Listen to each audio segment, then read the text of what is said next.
খারাপ লাগে, ডিমোটিভেটিং লাগে যখন ওরা এই বিলিফটা রাখে, আরে আমি তো তোমাকে ফ্রি ফুড দিচ্ছি, তুমি ফ্রি ফুডের বদলে তোমাকে ফ্রি ফুড দিচ্ছি বলে তুমি আমার কাজটা করছো। বাট কনসেপ্টটা তখন খুব খারাপ লাগে যে না, আমি ফ্রি ফুড তোমারই হোয়াট এভার অ্যামাউন্টের হোক, 200, 300, 500-এর জন্য আমি আমার টাইমটাকে দিয়ে, আমার খেটে এডিট করে বা আমার ফোন ইউজ করে, নেট ইউজ করে, এত কিছু করে আমি এটার জন্য শুধু ফর ফ্রি ফুড করছি না।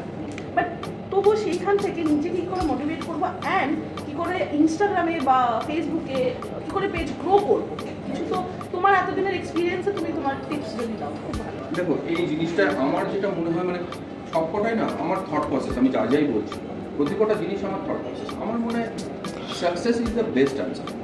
কেউ আজকে আমাকে বলছে, বলুক না, কদিন বলুক, আমাকেও তো বলুক, আমাকে তো আরও অনেক কিছু বলুক।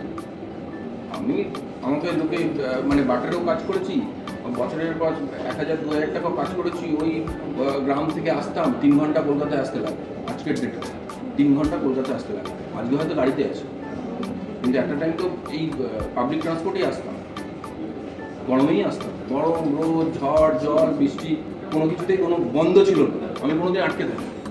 আমার টিমে যারা কাজ করেছে তারা জানে যে আমার মানে ব্যাগে ওষুধ নিয়ে ঘুরে বেড়েছি 100-এর উপর জল, বাট আমি কোনোদিন মিস করিনি।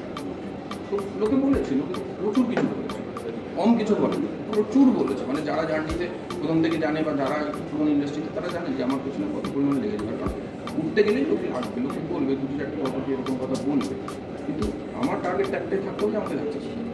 আমার তো মুখে বলে কী হবে, মুখে বলে তো কোনো লাভ নেই। সেই প্রপার্টিটা যখন আমাকে পয়সা দিয়ে ডাকবে তখন আমার সাকসেস। ও যখন আমাকে ডাকছে এবং বলছে যে আপনি আসুন এবং কভার করে দেন, আপনি কি চার্জেস নেবেন, ওটা আমার সাকসেস।